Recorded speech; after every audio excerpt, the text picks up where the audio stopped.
Bonjour à tous, bienvenue dans ce webinaire de présentation de l'appel à projet territorial du FACT en Occitanie, aux côtés de nos amis corses.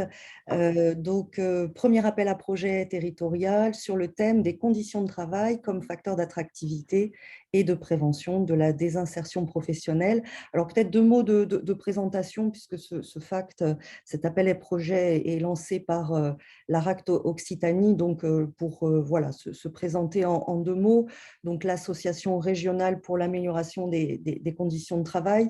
L'ARACT est une association paritaire. Nous avons le plaisir d'avoir à nos côtés le président du comité d'orientation, Stéphane Michin, de l'ARACT, qui est une association donc, gérée par les partenaires sociaux et qui fait partie du réseau ANACT, qui est constitué donc, des ARACT et de l'agence public national pour l'amélioration des conditions de travail, donc un établissement public qui est géré par les partenaires sociaux sous la tutelle du ministère du Travail. Et donc l'ANACT a depuis 2008 en charge la gestion du fonds pour l'amélioration des conditions de travail.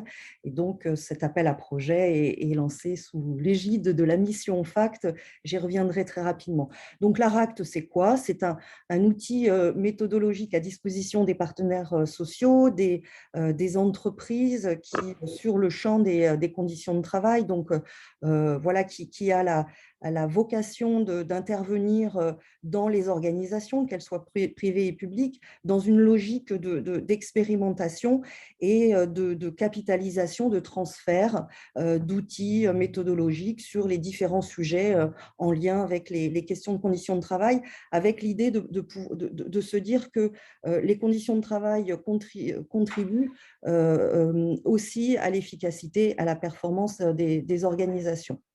Donc voilà un peu les sujets, vous voyez sous les yeux nos différents champs d'intervention qui correspondent aussi à l'appui, à la mise en œuvre des différentes politiques publiques sur les champs des conditions de travail. Donc voilà pour vous dire qui vous parle aujourd'hui et qui lance cet appel à projet. Alors, pour commencer, on va vous présenter le programme de ce webinaire. Donc, à mes côtés, Patrick Conjar, qui est responsable de la mission FACT de l'ANACT, et à ses côtés, dans la salle, Alix Tarare, qui est notre correspondante de la mission FACT sur cet appel à projet territorial. Donc voilà, avec Patrick, on va vous présenter ce que c'est que le FACT, qui peut en bénéficier, comment proposer des projets qui peuvent être soutenus par le FACT, donc de façon générale l'organisation du FACT, mais également plus précisément la façon dont est organisé cet appel à projet territorial en Occitanie, avec justement les différents temps forts qui vous sont proposés pour vous aider à construire vos projets. Et puis, deuxième point important, c'est on va vous parler évidemment de la thématique qui a été choisie dans le cadre de cet appel à projet. Donc, c'est Philippe Contasso, mon collègue, qui est chargé de mission à l'ARACT Occitanie et qui va présenter voilà, le pourquoi de ce thème, quelle ambition il y a et quels acteurs, quels partenaires aussi il y a à nos côtés pour le lancement et la mise en œuvre de cet appel à projet territorial. On va aussi vous présenter des exemples de sujets qui peuvent être traités dans le cadre de cet appel à projet. Voilà, donc tous les trois, nous allons présenter ce webinaire. Donc, je vais te laisser la parole, Patrick, pour nous dire c'est quoi le FACT. Oui, merci Catherine. Bonjour à tous. Alors, quelques éléments peut-être de cadrage général sur ce dispositif d'aide publique que nous gérons par délégation du ministère du Travail. Alors, la région Occitanie voilà, est déjà très partie prenante, connaît bien ce dispositif et l'a notamment déjà pas mal sollicité dans le cadre… Vous m'entendez bien? Voilà, j'entendais un micro, pardon. Vous le connaissez sans doute déjà pas mal. Alors, quelques points de repère néanmoins. Donc cette aide publique, elle est là, elle a vocation à soutenir des projets sur le champ de l'amélioration des conditions de travail qui sont portés ou qui visent des PME, hein, c'est-à-dire des structures de moins de 300 salariés, associations ou secteur privé. On a l'habitude, quels que soient les appels à projets, de dire la vocation du FAC, ce n'est pas simplement de financer des projets qui viseraient à se mettre en conformité avec les obligations réglementaires en matière de sécurité et de santé au travail, mais c'est bien de soutenir des initiatives et des projets dits innovants, c'est-à-dire qui, dans la façon de traiter la problématique, dans la façon de répondre et de proposer des actions pour ces PME, amène un peu des choses différentes, inhabituelles et en tout cas, on y reviendra avec Catherine sur la question des critères, mobilise un certain nombre de principes qu'on a, nous, l'habitude de recommander dans nos actions. Alors, c'est un activateur aussi intéressant et important pour les dynamiques partenariales, territoriales et ou sectorielles. Hein. C'est aussi pour ça que d'ailleurs on a soutenu et on avance sur des logiques de déconcentration des appels à projets à travers des initiatives comme le FACT territorial en Occitanie. Et vous avez en région Occitanie une expérience assez intéressante avec notamment, Catherine y reviendra peut-être, un partenariat, une mobilisation des partenaires institutionnels, je pense à l'adresse en particulier, dans une logique un peu de suivi, de capitalisation à l'échelle de la région sur les projets qui concernent votre territoire. Et on voit bien que ça favorise justement la dynamique d'échange et la possibilité de soutenir des initiatives par ce biais-là. C'est aussi pour nous, au-delà de soutenir directement des initiatives, un levier intéressant pour capitaliser, pour tirer des enseignements à travers nos appels à projets. On soutient un collectif de 20 à 25 dossiers et c'est toujours en tout cas une maille qui nous permet de suivre, de capitaliser, de tirer des enseignements et ensuite de pouvoir valoriser, diffuser plus largement, puisque avec les enveloppes attribuées à nos appels à projets, on ne peut pas soutenir énormément d'actions, mais on a à partir de cette base-là la possibilité de faire un travail de capitalisation et de diffusion des enseignements de ces appels à projets. Donc le fonctionnement, c'est bien des appels à projets qui sont communiqués, lancés, qui s'inscrivent dans une programmation annuelle. On est pour les années 2022 et 2023 sur le schéma de 2 appels à projets thématiques par an. J'y reviendrai, je vous redonnerai 2-3 points sur ceux qui sont engagés au niveau national, hein, ces 2 appels à projets thématiques. D'un appel à projet sectoriel, ça c'est un élément un peu nouveau puisque jusqu'à présent, les appels à projets étaient réservés et concernaient tous les secteurs d'activité et on rentrait plutôt par des thématiques ou des problématiques. Là, on a décidé cette année un peu d'expérimenter dans le cadre d'un appel à projet national un fonds dédié à un secteur d'activité pour pouvoir peut-être avoir un effet levier un peu plus important. Et puis des appels à projets territoriaux. En dehors de celui qui nous concerne ici, on en a également un second qui est positionné sur l'année, sur la région Hauts-de-France et Normandie. Alors, à titre exceptionnel, en dehors de nos appels à projets, il faut le savoir, même si ça reste très modeste, on a 5 à 6 dossiers par an qui sont instruits hors procédure appel à projet parce qu'on est sur des initiatives qui ne sont ni dans le calendrier, ni dans les thématiques des appels à projets, mais des sujets néanmoins intéressants à soutenir. Vous avez là quelques données chiffrées. L'élément peut-être à retenir, on a une enveloppe de 4 millions d'euros par an, ce qui est assez intéressant et qui permet de soutenir entre 60 et 80 dossiers par an, en sachant que 2 tiers aujourd'hui de nos projets sont plutôt des actions collectives, hein, on y reviendra. De manière directe ou indirecte, on touche environ 250 TPE, PME par an à travers ces projets. Philippe, tu peux peut-être avancer à la slide suivante.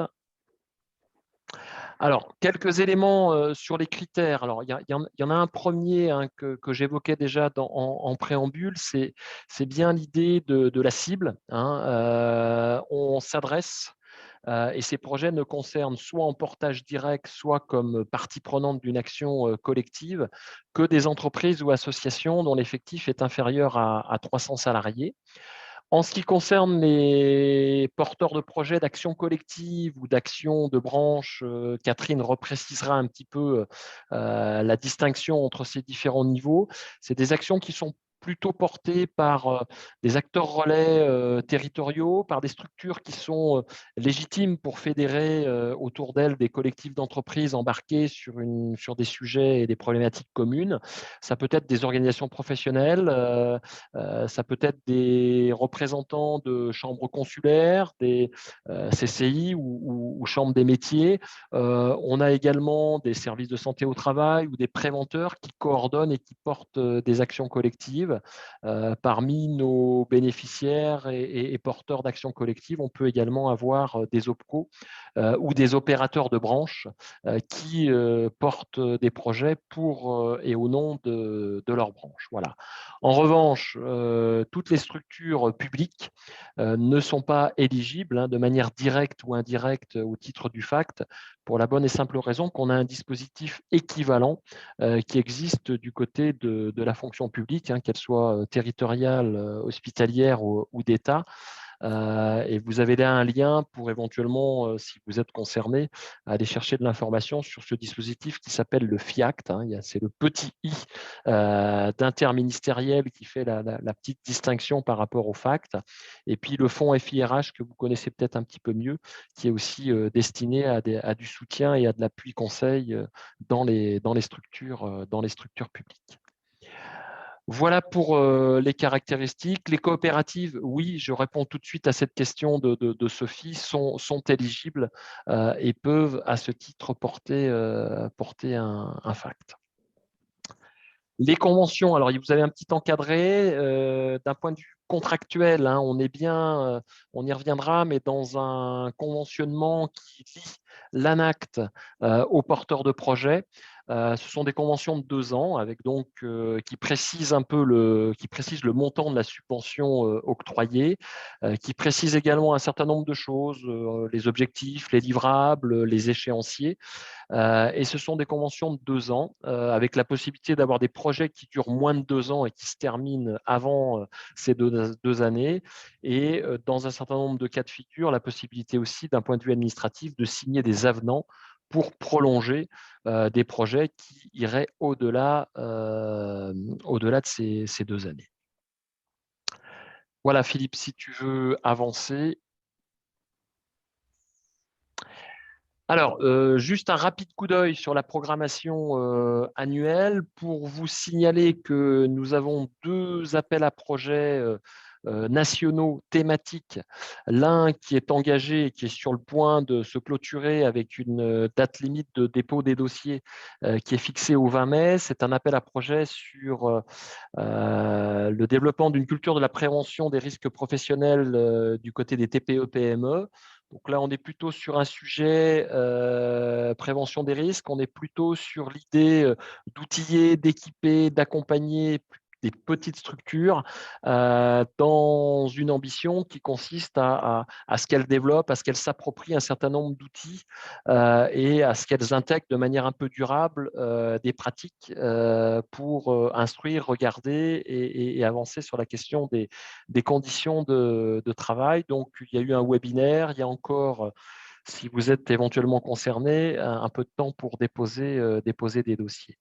Deuxième initiative nationale en termes d'appel à projet thématique, c'est un appel à projet sur transformation du travail et évolution du management, où là, on est plutôt dans un contexte qui nous invite à remettre un peu sur le devant de la scène de nos appels à projets le sujet du management et à le réinstruire au regard des transformations du travail, de l'émergence d'organisations hybrides et en tout cas des facteurs liés aux différentes transitions et évolutions qui traversent le travail, qui amènent à repenser un petit peu les pratiques de management et à rénover un petit peu ces approches en matière managériale.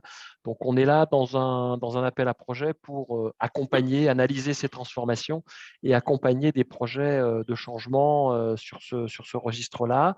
Le lancement officiel va être fait fin mai, avec en particulier un webinaire de lancement le 1er juin et un dépôt possible des dossiers sur cet appel à projet jusqu'au 21 septembre. Troisième initiative qui correspond pour nous à une nouveauté aussi, au même titre que les appels à projets territoriaux, hein, c'est les appels à projets dédiés à un secteur. Pour cette année 2022, on a choisi de le dédier à la filière logistique, avec là l'idée d'accompagner des démarches de prévention, d'amélioration des conditions de travail au niveau du secteur d'activité transport logistique. Il y a eu préalablement, et on est en train de le finaliser, un travail de cadrage avec les organisations professionnelles et les acteurs de la filière logistique, avec l'idée de soutenir là aussi des projets un peu ambitieux qui vont au-delà je dirais, d'une approche curative et puis d'une mise en conformité avec les obligations réglementaires, mais qui s'inscrivent bien dans des logiques de prévention dites primaires. Le lancement est prévu pour mi-juin, avec un webinaire que vous voyez qui est programmé, qui est d'ores et déjà programmé le 9 juin. Sur les deux appels à projets territoriaux, ben voilà, on va causer d'un des deux, en particulier celui qui concerne votre région. Et je terminerai là-dessus. On est vraiment en soutien et en appui, nous, par rapport à ces initiatives d'appel à projets déconcentrés. Ce levier complémentaire que représentent ces initiatives répond aussi à des attentes de nos ARACT et correspond aussi au fait que l'on bénéficie pour les années 2022 et 2023 d'une enveloppe supplémentaire de la part du ministère du Travail qui nous permet donc d'expérimenter, d'engager des choses au plus près des territoires et notamment pour activer, alimenter et venir en complément des programmes régionaux et des initiatives régionales. Et c'est bien dans cet esprit-là qu'a été élaboré et construit cet appel à projet et qu'on a décidé de soutenir nos collègues de l'Occitanie par rapport à cette initiative. Voilà, Catherine. Un grand merci, Patrick. Du coup, alors, on va justement plonger sur le thème qui a été choisi, au niveau de l'Occitanie. Donc, Philippe, à toi la parole. Alors, si vous avez lu déjà la note de l'appel à projet, c'est bien les conditions de travail comme facteur d'attractivité et de prévention de la désinsertion professionnelle. Donc, l'idée au travers de mon propos, c'est un peu de dire pourquoi ce sujet et un peu de commencer à cerner les thématiques, hein, l'approche, les types d'approches qui pourraient être retenus dans le cadre de l'appel à projet. Alors, pourquoi ce thème? Déjà, c'est l'actualité. Hein, c'est exprimé de manière différente et je crois que les mots ont leur importance. Hein. On parle souvent dans l'actualité de métiers en tension, de gens qui ne trouvent pas preneurs. Il y a les questions de fidélisation aussi dans certains secteurs d'activité, difficultés de recrutement ou attractivité. Alors, on met tout ça dans un package, mais nous, on va cibler plus particulièrement sur l'attractivité. Donc, c'est un sujet récurrent. Vous aurez accessible sur le site de l'ARACT Occitanie un article qu'avait écrit Stéphane Michin, qui est ici, où il disait au début du siècle précédent, on parlait déjà de problèmes de recrutement et de métiers en tension. Un sujet d'actualité. Alors, l'actualité, vous en avez entendu parler, vous êtes peut-être concerné. Et quand on regarde dans la presse, mais aussi dans des éléments de travaux de recherche contemporains, on voit qu'il y a des écrits. Hein. Il y a un rapport du CESE, il date de janvier 2022, c'est-à-dire d'hier. Hein. Il y a le CARIFOREF qui aborde ça sous l'angle des métiers en tension, qui a fait un opus en 2021. Et encore sur la question des difficultés des métiers en tension, vous avez Santé Travail, qui est un magazine, hein, qui a sorti un article spécifique sur des métiers en tension car trop pénibles. au mois de janvier dernier. Donc, et ce n'est qu'une partie de la littérature qu'il y a actuellement sur le sujet. C'est un sujet qui mobilise fortement les pouvoirs publics, les acteurs de l'emploi, les branches et les secteurs qui sont forcément concernés. Et pour nous, c'est un sujet qui est rarement, alors ça va être la suite de mon propos, qui est rarement abordé sous l'angle des conditions de travail, et c'est ce qui va nous intéresser plus particulièrement. Alors, quand on dit un sujet qui est porté par les pouvoirs publics, spécifiquement en Occitanie. En Occitanie, vous avez deux dispositifs.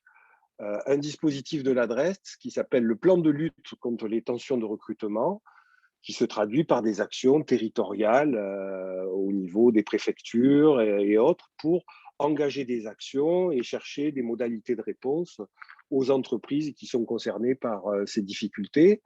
Et la région a sorti il y a quelques semaines un dispositif qui s'appelle le Pacte pour l'embauche, qui comprend un ensemble de mesures destinées à soutenir des initiatives de l'innovation pour aider les entreprises, en s'adossant sur des partenaires, pour aider les entreprises qui rencontrent ces difficultés. Vous pouvez trouver ces éléments-là sur la lettre de l'adresse ou sur le site de la région si vous tapez Pacte pour l'embauche. Et puis, c'est un sujet qui est porté par les partenaires sociaux, notamment dans le cadre du plan régional santé-travail.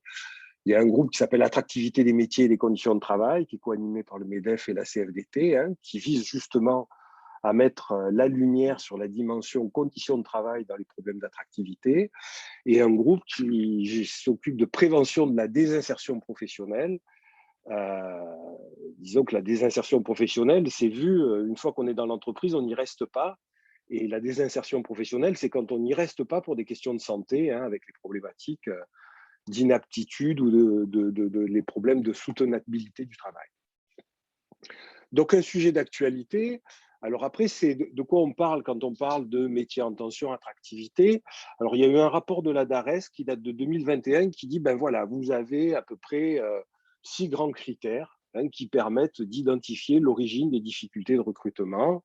Alors, vous avez des critères qui sont liés à la demande d'emploi, c'est le manque de candidats, le manque de main-d'œuvre disponible, ou des fois il y a de la main-d'œuvre disponible, mais qui a du mal à s'engager dans le travail. Vous pouvez avoir l'intensité d'embauche aussi qui relève de ce problème.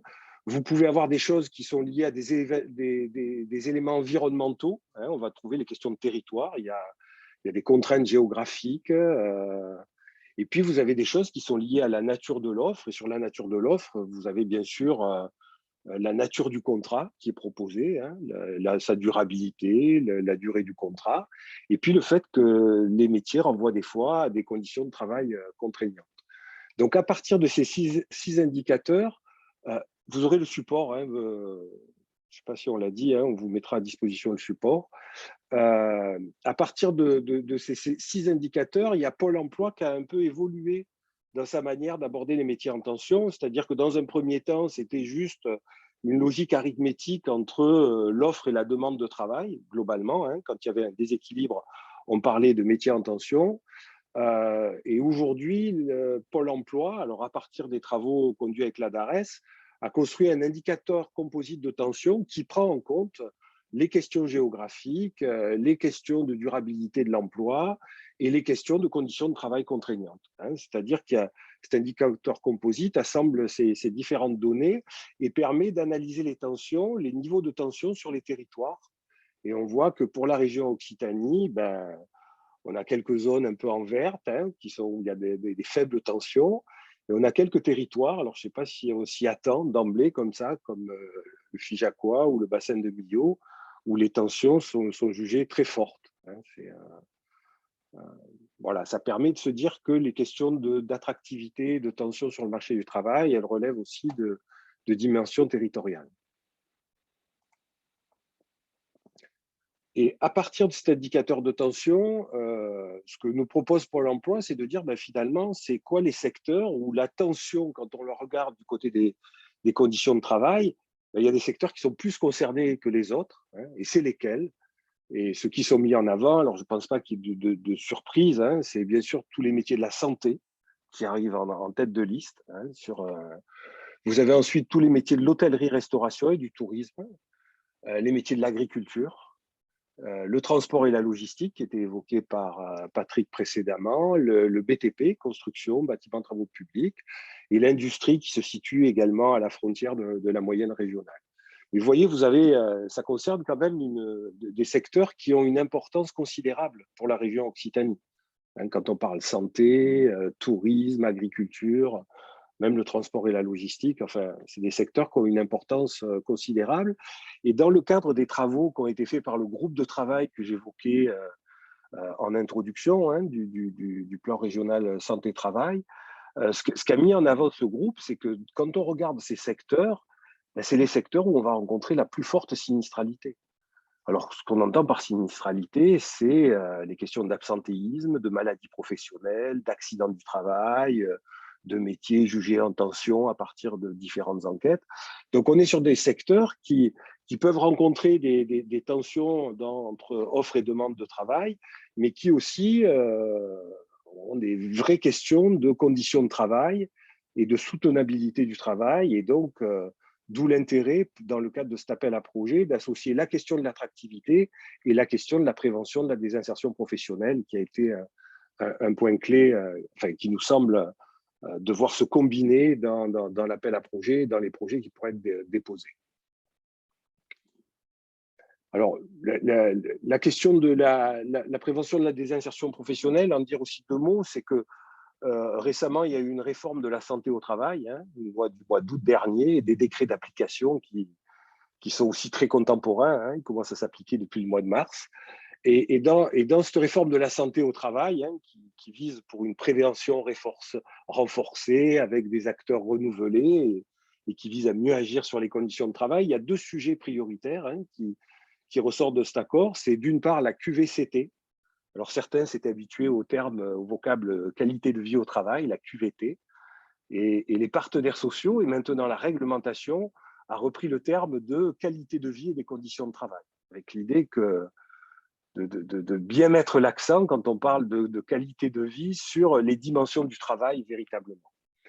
Et ce que nous dit cet accord et ce à quoi invite la réglementation autour de la QVCT et de la prévention de la désinsertion professionnelle, c'est de dépasser l'approche individuelle, c'est-à-dire se dire, ben, tiens, on a un cas, c'est unique, mais bien de travailler véritablement sur les situations de travail pour les rendre moins excluantes et rendre le travail plus soutenable pour qu'il soit plus attractif, en agissant bien sûr sur les conditions de travail, avec l'idée que agir sur les conditions de travail, alors c'est dans nos principes, c'est d'action au niveau du réseau ANACTARA, ben, généralement, c'est prometteur et facteur de performance pour l'entreprise et facteur de santé et d'engagement du côté des salariés. Alors, par rapport à l'attractivité, vous voyez, on est de métier en tension, on glisse à attractivité. Globalement, quels sont les registres d'action qu'on peut identifier? Et à partir de différents travaux conduits dans le réseau, on se dit, globalement, il y a trois blocs sur lesquels on peut agir et qui sont en interrelation, ces trois blocs. Il y a bien sûr quelque chose qui est de l'ordre de l'image des métiers. C'est souvent au niveau des branches. Et je sais qu'autour de la table, il y a plusieurs branches qui ont des actions pour sensibiliser à l'intérêt, à leur métier, pour casser les stéréotypes métiers qu'on rencontre dans leur secteur professionnel. Et c'est quelque chose qui est tout à fait important. Vous avez ensuite, on l'a vu avec des différences territoriales, il y a des choses qui peuvent se jouer aussi sur l'attractivité des entreprises et l'attractivité des territoires. C'est comment on peut agir au niveau territorial, collectivement, pour créer plus d'appétence, donner envie de venir à certaines compétences, à certaines qualifications. Et puis, il y a un troisième levier qui est le levier de l'entreprise, où l'idée, c'est d'agir sur la qualité de vie et des conditions de travail. Alors, c'est un sujet qui, pareil, prend une place de plus en plus importante. Alors, il s'exprime de manière différente. Des fois, il y a des gens qui vont parler de l'employeurabilité pour faire le pendant de l'employabilité du côté des salariés, mais dire, voilà, je suis un employeur où on peut avoir envie de venir. Et quelque chose qui est un peu un courant fort, une lame de fond autour des questions de marque employeur, qui globalement invite les entreprises à avoir une promesse employeur et à essayer d'être alignées ensuite dans leur organisation, dans leurs principes managériaux, sur la promesse qu'ils affichent auprès des demandeurs d'emploi. Donc, il y a ces 3 registres d'action, alors avec des terminologies un peu différentes, hein, QVCT, employeur habilité ou marque employeur. Et dans le cadre dans le cadre de l'appel à projet du FACT, l'idée, c'est de mettre l'accent de manière plus importante sur certaines dimensions. Je vais passer sur la question de l'image des métiers. On sait que c'est essentiel de travailler sur les stéréotypes. On sait que les revalorisations salariales dans certains métiers, ça fait l'objet de négociations. On sait que c'est des points clés. Hein. Mais dans le cadre de l'appel à projet, qui met quand même les conditions de travail comme facteur d'attractivité, on va plutôt mettre l'accent sur les 2 autres dimensions de l'attractivité, c'est-à-dire bien sûr ce qui peut se jouer en premier lieu au niveau de l'entreprise. L'idée de mettre en avant la question le mot attractivité, c'est véritablement d'inviter les entreprises à se dire qu'elles ont des marges de manœuvre, des leviers sur lesquels elles peuvent agir pour renforcer leur attractivité. Et dans ce registre, alors le champ est large, hein, on a bien sûr tout ce qui est processus d'intégration, les parcours, les logiques de reconnaissance, l'organisation du travail, le management. Et on a souligné quelques points sur ce registre qui nous semblent importants à regarder. Hein. C'est la question, bien sûr, de l'égalité et de la mixité des emplois. C'est-à-dire que l'absence de mixité peut être un grand révélateur de disparité dans les conditions de travail ou de difficultés dans les conditions de travail. La question de la gestion des âges. La gestion des âges ou la difficulté à vieillir dans certaines professions peut être un révélateur des problèmes de soutenabilité du travail et un facteur de désinsertion professionnelle. Hein, vous voyez, donc on met l'accent un peu sur ces dimensions. On peut mettre aussi l'accent sur d'autres dimensions, les dimensions territoriales qui peuvent être intéressantes pour les dynamiques partenariales. Hein, c'est quand des entreprises souhaitent travailler ensemble. On va parler de mutualisation des emplois, de groupement d'employeurs.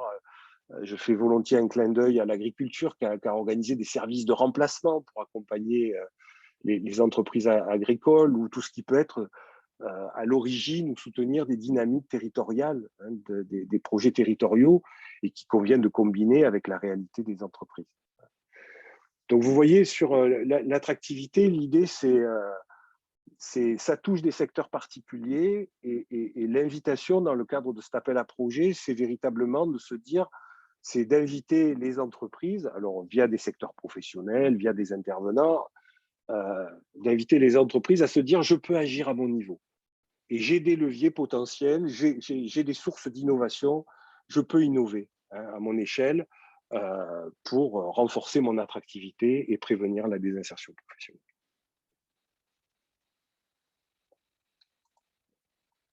Alors après, les questions, alors là, on n'a fait que reprendre les questions de l'appel à projet. Hein. Bien sûr, la question clé, c'est mobiliser des entreprises, puisque le FACT vise à soutenir des innovations conduites en entreprise, hein, même quand on est dans des projets d'entreprise ou des projets de branche. On est sur la question du dialogue social aussi. C'est que travailler là-dessus, alors ça, dans la présentation, Catherine a dit que c'était aussi dans notre ADN, hein, des structures paritaires, et on est convaincu que le dialogue social est une condition de l'efficacité des actions qui peuvent être conduites sur ce registre. Et puis l'idée, c'est, il y a des leviers habituels, travailler sur les processus de recrutement, c'est des choses que les structures d'aide au recrutement font régulièrement, mais il y a des choses, l'idée, c'est de combiner ça avec des choses peut-être un peu plus innovantes. L'idée, c'est bien sûr de prendre aussi, de voir si on ne peut pas avoir un zoom sur les questions de mixité dans les emplois, de se dire, bien, tiens, s'il y a moins de femmes à un endroit, ou s'il y a trop de femmes à un endroit, ou s'il y a trop d'hommes, qu'est-ce que ça veut dire sur les conditions de travail et comment ça peut inviter à travailler sur ces dimensions-là. Voilà, et comment on travaille à la fois sur l'insertion, mais sur l'insertion durable et éviter que les gens quittent l'emploi. C'est OK, Catherine, tu vois quelque chose ou Patrick, des choses à… Oui, alors peut-être, du coup, l'ambition que nous avons aussi dans cet appel à projet, c'est de pouvoir aussi embarquer des acteurs qui ne sont pas forcément, dont le cœur de métier n'est pas forcément l'amélioration des conditions de travail. Et donc, du coup, qui permettrait justement d'avoir des approches un petit peu plus innovantes en matière d'attractivité pour y intégrer ces sujets-là, puisque, comme tu l'expliquais tout à l'heure, c'est aussi il y a des marges de manœuvre pour travailler sur l'attractivité que d'aller sur l'amélioration des conditions de travail. Oui, moi, ce que je rajouterais peut-être volontiers, c'est de dire qu'on avait eu, dans le cadre d'un appel à projet national précédent en 2019, déjà des choses ciblées autour de cette problématique, hein, qui est effectivement récurrente et qui est remise un peu en perspective, notamment dans le contexte et la période actuelle. Et que voilà, je voudrais juste partager un peu ce que disait Philippe sur le fait que ce premier lot de projets qu'on a soutenu dans l'appel à projet national, beaucoup étaient quand même sur le registre effectivement plutôt du levier de l'emploi. Hein, des questions relatives à la valorisation, à redorer un peu l'image d'un métier. Comme le disait Philippe, il y a eu des choses intéressantes qu'on a soutenues, y compris dans ce cadre-là. Mais il y a bien la volonté, dans cet appel à projet territorial, comme on l'avait déjà dans l'appel à projet national précédent, d'essayer de donner un peu la primauté à des initiatives qui cherchent à agir sur les questions du travail, de l'organisation et à penser un peu durablement et de manière un peu globale les questions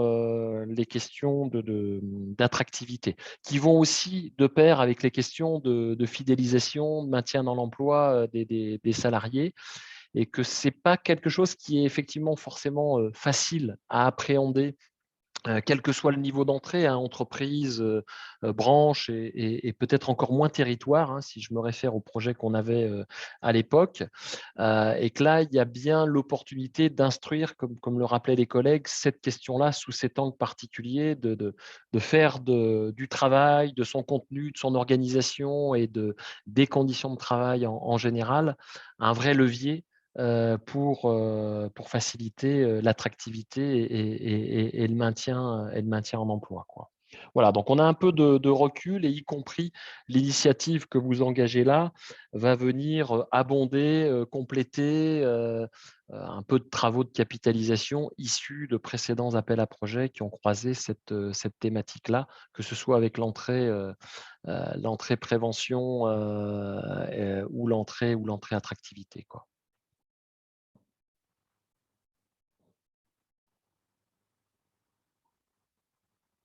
Catherine, peut-être compléter, on prend le fil là. Alors, voilà, on vous l'a indiqué également dans la note de cadrage de l'appel à projet. Donc, il y a plusieurs types de projets qui sont susceptibles d'être retenus, soutenus. Donc, des démarches d'accompagnement, donc d'intervention un peu innovante sur le champ de l'attractivité. Donc, que ce soit de l'accompagnement individuel d'entreprise ou de l'accompagnement plus collectif, avec qui combinent des temps d'échange entre entreprises et puis des temps d'accompagnement individuel, mais j'y reviendrai tout à l'heure. Et ça peut être aussi des projets qui permettent de développer des outils, de développer de la méthode sur justement le sujet, proposé par des acteurs relais, donc que ce soit au niveau territoire, que ce soit au niveau sectoriel, pour à la fois mieux comprendre les liens qu'il peut y avoir sur ce sujet-là, et puis aussi des projets qui permettent aussi de la construction de méthodes et d'outils. Donc, on peut, voilà, que ce soit au niveau territorial ou que ce soit au niveau branche, que ce soit au niveau des secteurs professionnels. Alors, parmi ceux qui ont été par Philippe tout à l'heure et ciblés par le groupe de travail qui travaille sur l'attractivité du plan régional santé-travail. Donc, voilà, l'idée, c'est de pouvoir à la fois aussi outiller, parce qu'on l'a évoqué tout à l'heure, il y a l'enjeu de pouvoir outiller les acteurs du dialogue social sur les sur les projets qui peuvent être proposés. Et on le verra tout à l'heure, la question du paritarisme, en tout cas des démarches paritaires, c'est une condition d'éligibilité. Alors, je ne sais pas si Stéphane, tu voudrais éventuellement rajouter quelque chose sur les enjeux qui ont été évoqués dans la présentation de cet appel à projet. Est-ce que… Non, ça me paraissait très clair. Peut-être juste un point, dire que comme effectivement on cible plutôt des entreprises de taille relativement limitée, bien entendu que notre entrée principale, ce sont les conditions de travail, mais on intègre la globalité de l'entreprise. Et donc, le fait que différents éléments vont probablement être pris en compte dans les différents projets qui nous intéressent. Alors, ça peut être la question salariale, ça peut être la question des parcours professionnels qui me paraît importante. Voilà, donc effectivement, notre entrée est sur conditions de travail, mais il ne faudrait pas que ça refroidisse un certain nombre de personnes intéressées. On sera aussi attentif au fait que l'entreprise de taille limitée est par nature une entreprise où les questions se posent de manière globale et non pas de manière totalement cloisonnée. Voilà, c'est la seule remarque que je voulais faire. Merci. Merci Stéphane. Alors du coup, vous avez sous les yeux des exemples de projets qui peuvent être soutenus par rapport, je souhaite être accompagnée en tant qu'entreprise de moins de 300 salariés par un consultant pour réfléchir à une démarche de prévention de la désinsertion professionnelle, plutôt anticipatrice des problématiques d'usure professionnelle, qui a un impact justement sur la question de l'engagement, de la fidélisation, des recrutements. Je suis un réseau d'entreprises, un acteur relais et je souhaite fédérer plusieurs TPE, PME autour d'un même objet pour pouvoir progresser collectivement sur le champ de l'attractivité. Du côté des organisations syndicales, de salariés et d'employeurs, qui souhaitent sensibiliser ou développer des outils pour accompagner ces adhérents, ces mandants pour traiter du sujet dans le cadre, par exemple, de l'outillage des comités socio-économiques ou dans le cadre de négociations sur le sujet. Ça peut être aussi le développement d'une offre de service pour des acteurs d'un territoire ou pour justement développer le lien ou étoffer son offre de service sur le sujet de l'attractivité, mais versus conditions de travail. Et puis, ça peut être également un OPCO, comme l'évoquait tout à l'heure Patrick, une branche professionnelle, voire une mutuelle ou un opérateur de la prévention des risques professionnels qui souhaite mieux comprendre, mieux appréhender, développer des actions autour de ce sujet-là. Voilà, c'est un certain nombre d'exemples. On pourrait en mettre d'autres, mais vous voyez, c'est quand même une approche, comme l'évoquait Stéphane à l'instant, qui est relativement globale du sujet. Alors, ce qu'on vous propose maintenant, c'est peut-être de revenir plus précisément sur le type de projet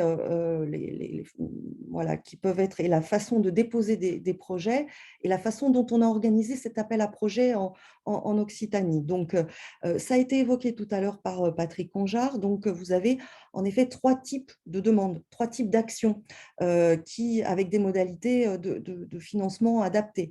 Alors, ce qu'on appelle les FACT individuels, c'est une entreprise qui souhaite être accompagnée par un consultant donc pour justement progresser sur le sujet et donc avec une approche innovante aussi du sujet. Donc ça peut être un accompagnement qui peut aller de 12 à 14 jours avec une action de capitalisation, on va dire, de retour d'expérience un petit peu plus étoffée pour le maximum de jours.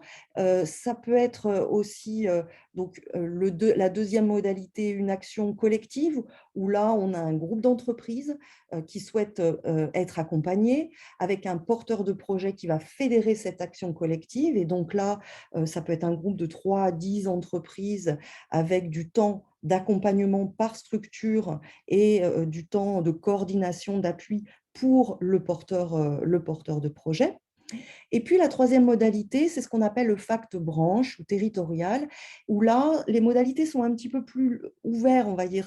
Là, on peut avoir des dossiers de nature assez différente qui peut être de l'ordre de un travail d'étude, de veille, y compris sur le terrain, dans les entreprises, un travail de construction d'outillage, de construction d'ingénierie de formation, de construction d'actions de transfert également, qui peuvent être financés en sachant qu'on est dans une règle de financement public, donc avec un cofinancement donc qui est demandé, voilà, en sachant que le FACT peut intervenir que 80%, qu'à hauteur de 80% maximum du projet.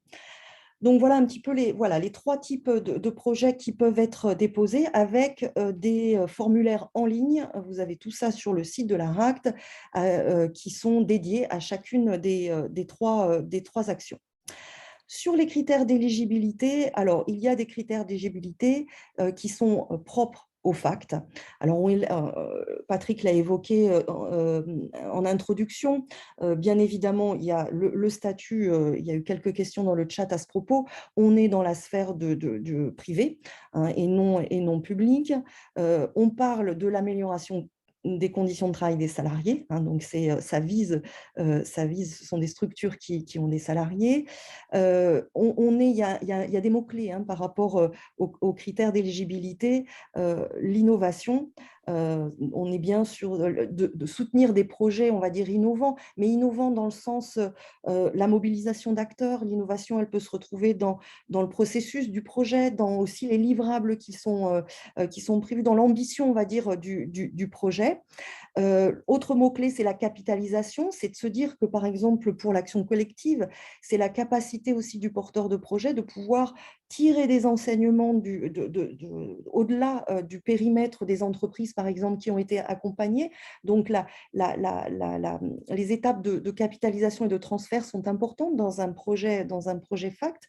Et donc, du coup, ça renvoie aussi à la potentialité des impacts du projet par rapport à la phase de transfert, de diffusion des productions qui ont été réalisées. Un autre mot-clé, c'est le paritarisme, c'est-à-dire que tout projet, que ce soit dans les entreprises, au niveau des actions collectives ou au niveau des actions territoriales, c'est l'idée d'avoir un comité de pilotage qui soit paritaire, puisque on est sur un sujet du dialogue social, et donc c'est aussi la capacité du porteur de projet à animer ce comité de pilotage pour mettre en débat les différentes actions qui sont produites dans le cadre du projet. Voilà. Et ensuite, il y a aussi des critères qui sont spécifiques par appel à projet. Et c'est vrai que d'où la note de cadrage qui est une feuille de route importante sur laquelle vous pouvez vous appuyer. Autre critère spécifique, c'est aussi la qualité des partenariats, bien évidemment au niveau du comité de pilotage, au niveau des acteurs ressources qui peuvent être mobilisés, mais aussi au niveau des cofinancements du projet. Les branches et les secteurs d'activité qui peuvent être concernés. Alors, c'est vrai qu'on a ciblé, et Philippe l'a évoqué tout à l'heure, un certain nombre de secteurs qui sont concernés par ces problématiques d'attractivité en région Occitanie, mais ça n'est pas bien évidemment exhaustif. Et c'est vrai que des secteurs qui ont été peu concernés par des soutiens du FACT peuvent être aussi considérés comme des projets intéressants pour la commission de sélection qui sélectionnera les projets. Si tu veux passer à la diapositive suivante. Alors, oui, voilà. Peut-être juste Catherine, peut-être en lien avec ce qui a été évoqué tout à l'heure, c'est vrai que c'est important de partager avec vous quand même ces critères, parce que c'est aussi sur la base de ces critères que la commission statue sur le fait que votre projet peut bénéficier d'un financement du FACT ou est amené peut-être à aller solliciter d'autres sources de financement en région. Donc, c'est intéressant de vous référer quand même, on l'a déjà dit à plusieurs reprises, à la note de cadrage, au regard des attendus qui sont précisés, de ce qui peut faire la différence entre deux initiatives. Après, comme ça a été évoqué tout à l'heure, il ne faut pas non plus voir ça comme quelque chose d'insurmontable, mais quand même comme quelque chose qui vous invite peut-être à instruire et à regarder la problématique sous un angle un petit peu différent. Mais vous allez pouvoir être accompagné et soutenu aussi pour faire maturer ces initiatives. Et je te redonne la parole, Catherine. Merci Patrick. Alors c'est vrai que dans le processus de l'appel à projet territorial, on va avoir un temps fort pour aider les porteurs de projets à progresser sur leur intention de projet. Et c'est donc l'incubateur de projet qui est prévu donc le 23 juin prochain, qui va être vraiment une journée dédiée aux porteurs de projets, aux intervenants qui auront d'ores et déjà été identifiés par les porteurs de projets pour pouvoir progresser et faire un pas supplémentaire dans la formalisation de leur démarche, pouvoir aussi échanger entre porteurs de projets qui sont déjà intéressés pour pouvoir réfléchir à un projet dans le cadre de cet appel à projet. Donc, c'est aussi favoriser les échanges qui se poursuivront dans le cadre tout au long de l'appel à projet hein, qui va durer 2 ans. Identifier aussi, et ça c'est un point important que tu viens d'évoquer Patrick, c'est aussi les différents dispositifs qui peuvent être mobilisables en financement ou en cofinancement, hein, puisqu'on peut-être aussi s'apercevoir que certaines intentions de projet rentrent plus dans les clous d'un financement qui n'est pas forcément le FACT, ou alors de cofinancement entre les différents partenaires financeurs qui vont être mobilisés et présents dans cet incubateur. Donc, il y a vraiment aussi pour nous un enjeu de faire le lien entre les porteurs, les intervenants qui auront été déjà identifiés par les porteurs, et puis les partenaires, notamment les partenaires financiers, que sont la DRETS Occitanie, la région Occitanie et l'ARS Occitanie, hein, pour le secteur de la santé. Et donc, du coup, voilà, l'idée, c'est une journée vraiment pour favoriser la progression sur les différents projets. Et l'idée, au démarrage, c'est d'avoir une intention de projet. Et donc, vous avez un lien qui vous est donné ici dans cette slide, mais on vous le redonnera. Tout ça est sur le site. Je l'ai mis dans la discussion. J'ai mis le lien dans la discussion. Merci beaucoup Philippe. Et donc, du coup, l'idée, c'est de s'inscrire et puis ensuite, on reviendra vers vous avant l'incubateur pour justement avoir voilà, une idée un petit peu plus précise de votre intention de projet. Et donc, c'est de pouvoir faire vraiment un pas supplémentaire vers la formalisation de votre projet. Donc, c'est une journée qui aura lieu le 23 juin à Carcassonne et qui va être animée par l'ARACT Occitanie et la mission FACT de l'ANACT, Alix Tarare, qui est parmi nous aujourd'hui.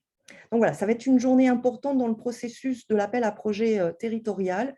Et alors, sauf si tu as quelque chose à… Ouais, non, c'était juste pour insister sur cette particularité-là quand même par rapport à l'expérimentation d'appels à projets territoriaux. Ben, vous l'avez compris, il y a une première particularité qui est on s'adresse à des projets d'un territoire déterminé. La deuxième particularité, les collègues en ont bien parlé aussi, c'est la mobilisation un peu de partenaires et d'acteurs de l'écosystème régional et en particulier le fait de mobiliser d'autres acteurs institutionnels et de mettre en perspective d'autres programmes ou sources de financement potentiels. Et la troisième particularité, c'est celle-ci, c'est de mobiliser des moyens un peu plus conséquents qu'on ne peut pas nécessairement nous mobiliser sur les appels à projets nationaux pour sécuriser le dépôt des demandes et être dans une logique d'appui conseil qui soit dans une dynamique un peu collective à travers la mise en place de ces incubateurs. Donc, c'est aussi pour nous un retour d'expérience intéressant parce qu'évidemment, on va essayer de reproduire ce type d'initiative pour faciliter l'émergence de projets de qualité et accompagner les porteurs qui sont souvent parfois un peu seuls pour monter leur dossier. Donc là, c'est vraiment un dispositif sur lequel il faut vous appuyer si demain vous envisagez de candidater à l'appel à projet.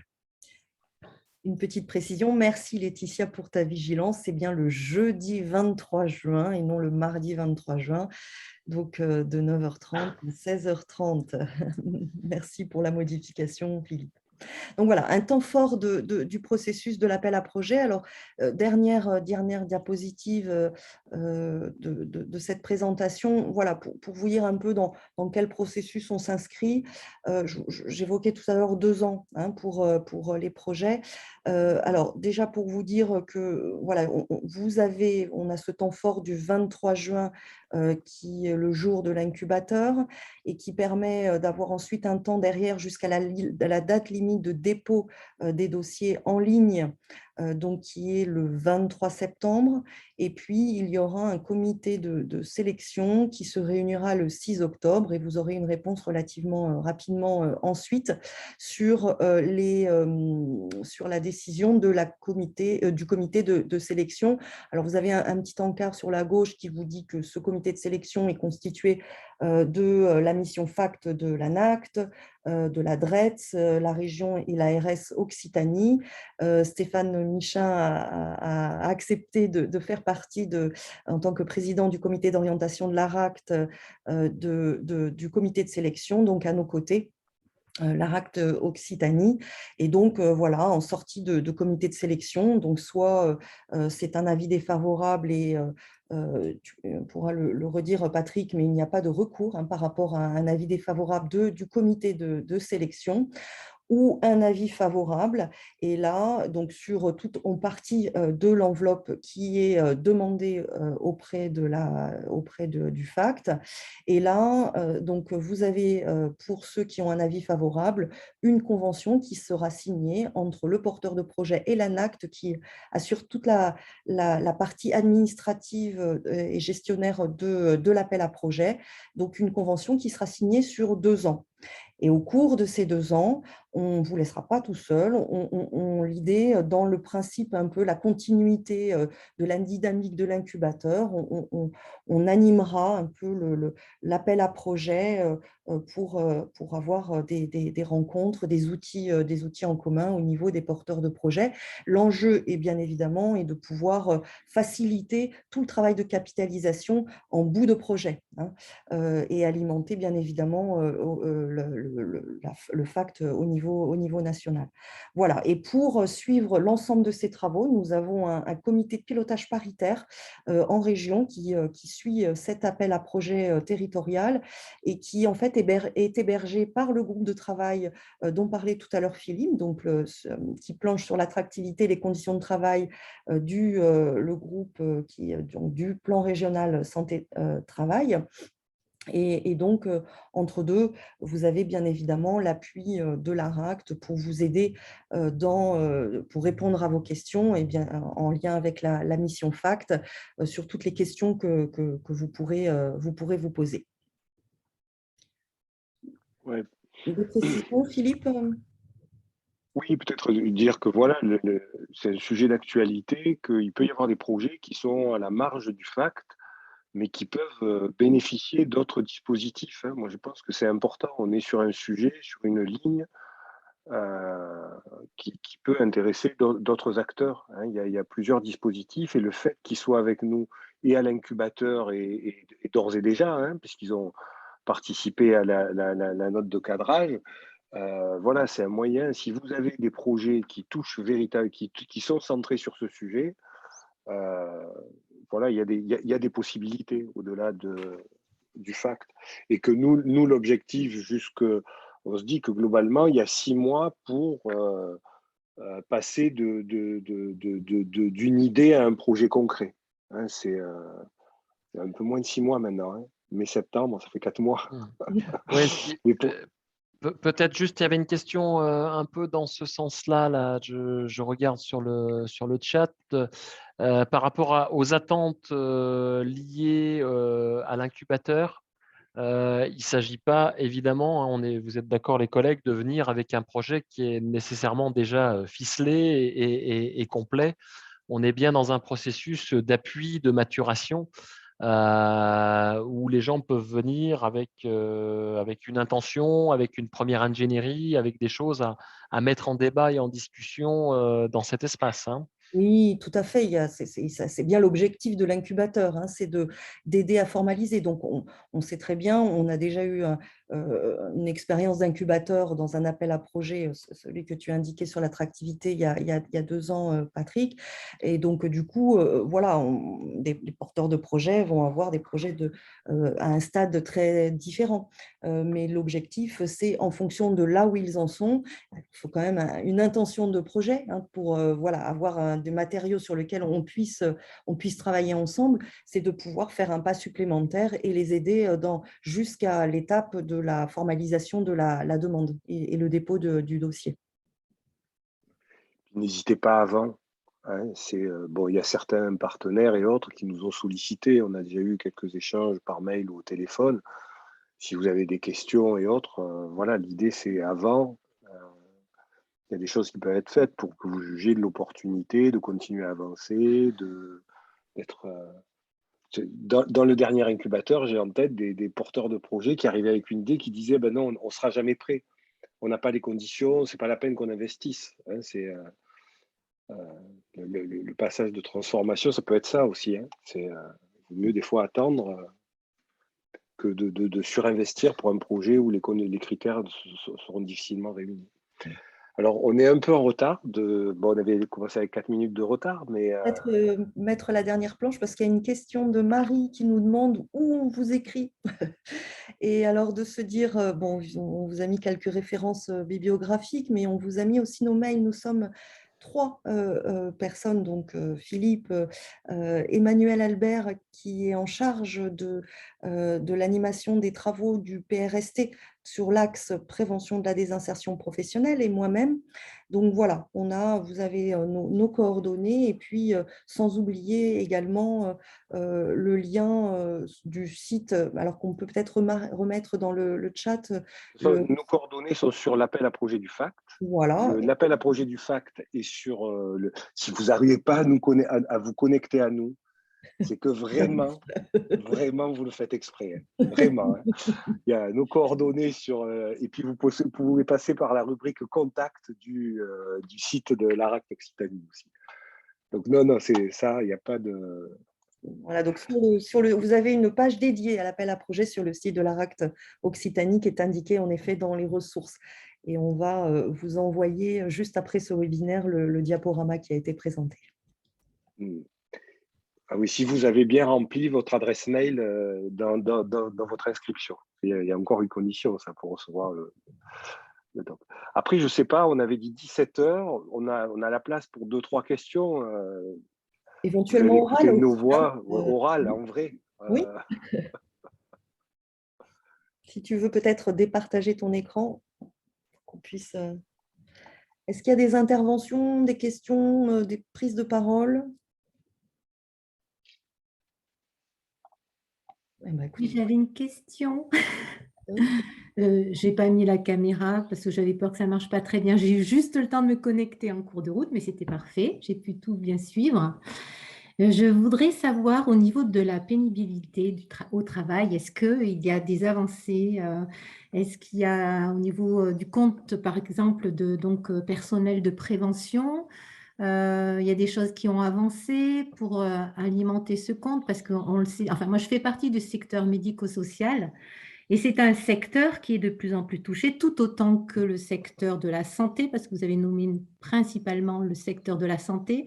Or, on se trouve actuellement dans une situation où le secteur médico-social est impacté, où on a de plus en plus de difficultés à recruter, des jeunes, il y a beaucoup de turnover, des jeunes qui ne restent pas. Donc, et des anciens qui ont beaucoup de difficultés à rester dans l'emploi, qui partent en inaptitude, et tant bien que mal restent jusqu'au bout, mais dans quel état? Voilà, donc c'était ma question.